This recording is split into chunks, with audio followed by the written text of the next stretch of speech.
নবীজি বলেন সাহরিতে খেজুর খাওয়া এটা মুমিনের জন্য কতই না উত্তম খাদ্য। খেজুর খাওয়া সাহরিতে, তাহলে সাহরির সময় মুমিন খেজুর খাওয়া এটা উত্তম খাদ্য।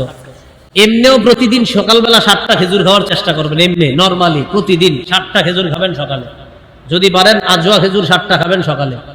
লা ইয়াদুররুহু সুম্মুন, আজওয়া খেজুর যদি 7টা খান, বিষও যদি আপনার পেটে কেউ দেয়, বিষও আপনার ক্ষতি করবে না।